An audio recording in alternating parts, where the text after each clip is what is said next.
जुलाई 2025 कर्क लगन वाले व्यक्तियों के लिए कैसा रहेगा, आज का ये वीडियो इसी पर ही आधारित है दोस्तों।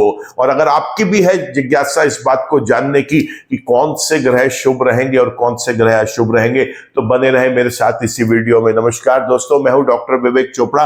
आज चर्चा करूंगा सूर्य से लेकर केतु तक वो कौन से ग्रह कर्क राशि के लगन वाले व्यक्ति के लिए शुभ रहेंगे और कौन से अशुभ रहेंगे। देखिए, सबसे पहले हम बात कर लेते हैं कि ग्रह काम किस तरीके से करते हैं। ग्रह दो तरीके से काम करते हैं, एक वो जो ग्रह जन्म के हैं, दूसरे वो जो गोचर में है। जन्म का ग्रह शुभ या अशुभ हो सकता है और ऐसे ही गोचर का ग्रह शुभ या अशुभ हो सकता है। अगर कोई ग्रह जन्म का भी शुभ है और गोचर में भी आज मैं आपको यह बताने वाला हूं कि वो शुभ है, तो ऐसे में वो ग्रह बहुत अच्छे रिजल्ट्स देगा। खासतौर से तब अगर उसी ग्रह की महादशा, अंतरदशा, प्रत्यंतर दशा या सूक्ष्म दशा भी चल रही हो तो फिर वारे न्यारे हो गए। अगर ग्रह जन्म का तो शुभ है लेकिन गोचर में किसी रीजन से अशुभ है तो बहुत मायूस ना हो, क्योंकि जन्म का शुभ ग्रह गोचर में जब पीड़ित होता है तो केवल और केवल अपनी शुभता में कमी लेके आता है, उसके अशुभ रिजल्ट तो आपको नहीं दिखेंगे। लेकिन कोई ग्रह अगर जन्म का अशुभ है और गोचर में शुभ हो गया तो बहुत ज्यादा प्रसन्न ना हो, बहुत ज्यादा उसके ऊपर एक्साइटेड ना हो, क्योंकि वो ग्रह केवल उस समय जब शुभ है लेकिन जन्म का अशुभ है तो वो अपनी अशुभता में कमी लेके आएगा, वो शुभ रिजल्ट्स तो आपको नहीं देगा। पर कोई ग्रह अगर जन्म का अशुभ है और गोचर में भी अशुभ है तो ये फिर एक चेतावनी का संकेत है, क्योंकि अब ये ग्रह आपको पूरी तरीके से बर्बाद कर सकता है। और खास तौर से तब जब इस ग्रह की महादशा, अंतरदशा, प्रत्यंतर दशा या सूक्ष्म दशाएं भी चल रही हो। देखिए, याद रखें, जन्म का ग्रह या गोचर का ग्रह काम तो वो तभी करेगा अगर उस ग्रह की कोई दशाएं चल रही हो। अगर वो ग्रह महादशा में, प्रत्यंतर दशा में, अंतरदशा में, सूक्ष्म दशा में किसी भी जगह नहीं है तो फिर उसका कोई भी इफेक्ट आपको उस समय नहीं मिलेगा। इफेक्ट केवल तब मिलेगा अगर वो दशाओं में आएगा, तब मिलेगा। चलिए चर्चा शुरू करते हैं। साथ ही साथ आपको यह भी बताऊंगा कि अगर कोई ग्रह अशुभ है तो उसके उपाय क्या होने चाहिए, क्योंकि अशुभ ग्रह फिर चाहे वो जन्म का शुभ है या अशुभ है, वो एक अलग रख देते हैं। अगर उस समय, उस महीने में वो अशुभ है तो उसके उपाय तो फिर जरूर जानने चाहिए, क्योंकि वो पीड़ा दे सकता है। सबसे पहले चर्चा करते हैं सूर्य की। तो सूर्य जो है ये 1 तारीख से 16 जुलाई तक मिथुन में और उसके बाद कर्क राशि में गोचर करेंगे। और ये दोनों राशियों का गोचर जो है सूर्य का, ये बेहद शुभ रहेगा, बेहद शुभ रहेगा। बात करें अगर हम चंद्रमा की, चंद्रमा इस लगन के स्वामी भी हैं, लेकिन लगन का स्वामी होने के बावजूद वो किसी राशि में शुभ या किसी राशि में अशुभ हो सकते हैं। किसी भी लगन के अंदर वो शुभ या अशुभ हो सकते हैं। केवल सिंह लगन, कन्या लगन, धनु लगन और कुंभ लगन ऐसे 4 लगन है जिसके अंदर चंद्रमा 12 के 12 भाव में अशुभ फल देते हैं। तो आइए जानते हैं कि चंद्रमा को ट्रैक करना किसी के लिए इसलिए भी पॉसिबल नहीं है कि 2.5 दिन में अपना राशि परिवर्तन कर लेते हैं। 1 महीने में एक बार आप पूर्णिमा, 1 महीने में एक बार आप अमावस्या देखते हैं तो 12 राशियां कवर कर लेंगे। इसका मतलब है उसके उपाय करने आवश्यक है, क्योंकि इतना क्लोजली कोई भी एक नॉर्मल मैन उसे ट्रैक नहीं कर सकता कि वो कब शुभ हो रहे हैं, कब अशुभ हो रहे हैं। तो ऐसे में सरल उपाय आपको बता रहा हूं, और वो उपाय ये है कि इस व्यक्ति को चंद्रमा के मंत्र जप करने चाहिए, शिव के मंत्र जप करने चाहिए, महामृत्युंजय का पाठ करना चाहिए। ये 3 चीजें तो अनिवार्य है। इसके बाद देवी देवताओं के चरणों में जाकर ऐसे व्यक्ति को चावल, चीनी या बर्फी का टुकड़ा जरूर चढ़ाएं, बहुत शुभ रिजल्ट मिलते हैं। शिवलिंग पर दूध जल में मिलाकर चढ़ाएं, इसके भी बहुत अच्छे रिजल्ट्स मिलते हैं। साथ ही साथ में आपको बड़े सरल उपाय बताऊंगा कि शाम के समय जब सूर्य अस्त हो जाता है उसके बाद आपने किसी भी एक गरीब बूढ़ी औरत को चावल, चीनी, दूध, सफेद कपड़ा, कोई भी लिक्विड आइटम या जो भी चीज उसकी जरूरत की है वो अपने सामर्थ्य अनुसार देना है। ऐसे करने से भी बहुत लाभ मिलेगा। तो ये था चंद्रमा। अब बात कर लेते हैं मंगल ग्रह की। मंगल ग्रह 2 राशियों में परिवर्तन करेंगे।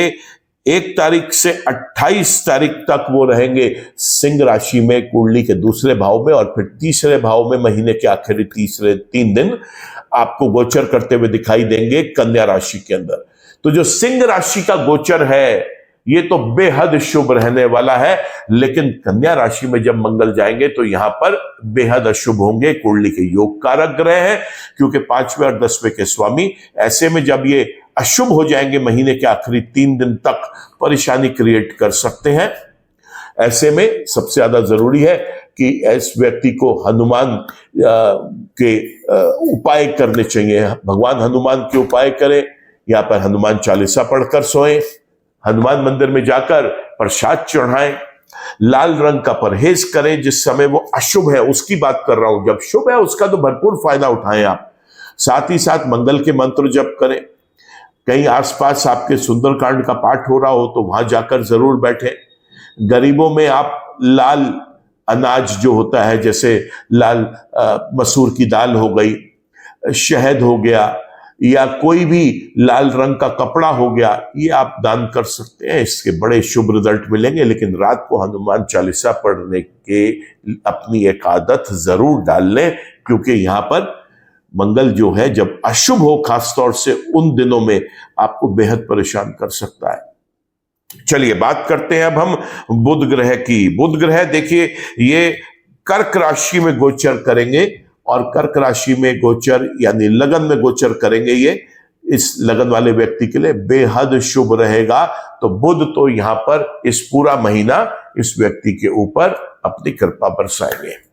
बात कर लेते हैं हम बृहस्पति की। बृहस्पति कुंडली के 12वें भाव में गोचर कर रहे हैं, और अभी काफी समय उन्होंने इसी मिथुन राशि में ही गोचर करना है। और ये गोचर, इस स्थान जो है बृहस्पति का 12वां भाव, ये अशुभ होता है। ऐसे में बृहस्पति के उपाय करना अनिवार्य है इस व्यक्ति के लिए। और उन उपायों में जो सरल उपाय देखे गए हैं बृहस्पति के, वो बृहस्पति के मंत्र जप करें।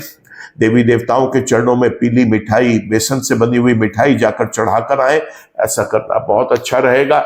साथ ही साथ इस व्यक्ति को गरीबों में बेसन के लड्डू, पीले फल, कोई भी जो पीली चीजें हैं जैसे चने की दाल, ये जरूर जाकर ये व्यक्ति जरूरतमंद लोगों को भी खिलाए। कहीं भंडारा हो रहा है, कहीं लंगर हो रहा है, वहां पर भी जाकर ये अपनी तरफ से अपना योगदान दे सकता है। देवी देवताओं के चरणों में पीले फल, पीली मिठाई और चने की दाल जरूर चढ़ाए। केले के पेड़ की पूजा करें बृहस्पतिवार वाले दिन। केले के पेड़ पर थोड़ी सी चने की दाल, एक हल्दी का टुकड़ा और एक देसी घी का दीपक वहां पर जलाकर आए, बड़े अच्छे रिजल्ट मिलेंगे।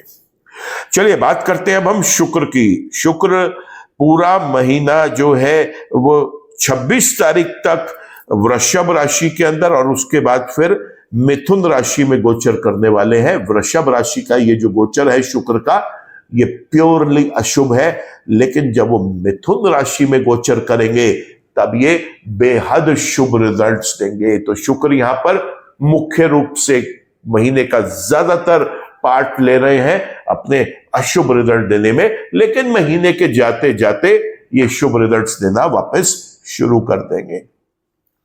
शनि ग्रह की बात करें तो शनि तो गोचर कर चुके हैं इसी साल ही। अब वो मीन राशि में गोचर कर रहे हैं, और वो कर्क लगन वाले इस व्यक्ति के लिए बेहद शुभ रिजल्ट्स देंगे। तो शनि के यहां पे शुभ रिजल्ट्स मिलेंगे। बात कर लेते हैं राहु की। तो राहु कुंडली में 8वें भाव में गोचर कर रहे हैं, और यहां पर राहु का गोचर शुभ नहीं होता दोस्तों, प्योरली अशुभ रहता है राहु का गोचर। तो राहु के उपाय करने जरूरी है। राहु के मंत्र जप करें, सरस्वती माता की पूजा अर्चना करें, पक्षियों को दाना डालें, सुबह सतनाजा डालें, और एक पानी के बर्तन में उनके लिए पानी डालें। पानी उस बर्तन में डालने से पहले उसी पानी में पहले अपना चेहरा एक बार देख लें। और राहु के मंत्र जप तो क्योंकि 8वें भाव में यहां पर शुभ रिजल्ट नहीं देने वाला, बेहद अशुभ रिजल्ट भी दे सकता है। सावधानी बरतिए, उपाय करते चलिए, मंत्र जप करते चलिए। बात कर लेते हैं अब हम केतु की। देखिए केतु जो है वो मैं हर बार बताता आया हूं कि वो अपने राशि के स्वामी के अनुसार रिजल्ट देता है, और जिस राशि में अभी वो गोचर कर रहे हैं वो है सिंह राशि। इसके स्वामी जो है वो सूर्य देव है और सूर्य देव पूरा महीना शुभ रिजल्ट्स देंगे। क्योंकि सूर्य पूरा महीना शुभ रिजल्ट देंगे, इसलिए केतु भी पूरा महीना शुभ रिजल्ट्स देंगे। तो इस तरीके से हमने देखा 9 ग्रह कौन से शुभ और कौन से अशुभ है। मैंने आपको यह भी बताने का प्रयास किया कि ये ग्रह फल कैसे देते हैं। जन्म के ग्रहों की शुभता अशुभता देखी जाती है, गोचर के ग्रहों की शुभता अशुभता देखी जाती है, आपके जीवन में उस समय किन ग्रहों की दशाएं चल रही हैं वो देखा जाता है, तब किसी कंक्लूजन पे पहुंचा जाता है। अशुभ ग्रह गोचर में है उसके उपाय जरूर करें, फिर चाहे वो आपके जन्म के शुभ है या अशुभ है उस बात को भूल जाए। यही एक इंपॉर्टेंस है इस वीडियो की जो मैं बनाता हूं, जिसमें आपको शुभ और अशुभ बता के चलता हूं ताकि किस ग्रह का उस महीने में सबसे अच्छा फायदा लेना है और किस ग्रह का आपको सावधानी बरतनी है, इसका आपको एक जानकारी मिल जाए। आज के वीडियो में दोस्तों केवल इतना ही।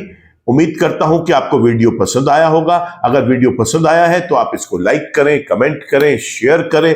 अगर आपने चैनल सब्सक्राइब कर लिया है तो thank you for that. Channel अभी तक सब्सक्राइब नहीं कर पाए तो चैनल को सब्सक्राइब कर ले, बेल आइकन को जरूर क्लिक करें ताकि कोई भी नया वीडियो अपलोड होता है उसका एक नोटिफिकेशन आप तक आ सके। ईश्वर आप सबका भला करे। नमस्कार।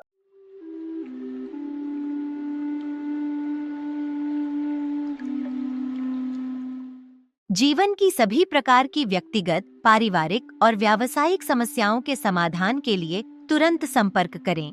डॉक्टर विवेक चोपड़ा, PhD, गोल्ड मेडलिस्ट, विश्व विख्यात ज्योतिषाचार्य एवं वास्तु एक्सपर्ट।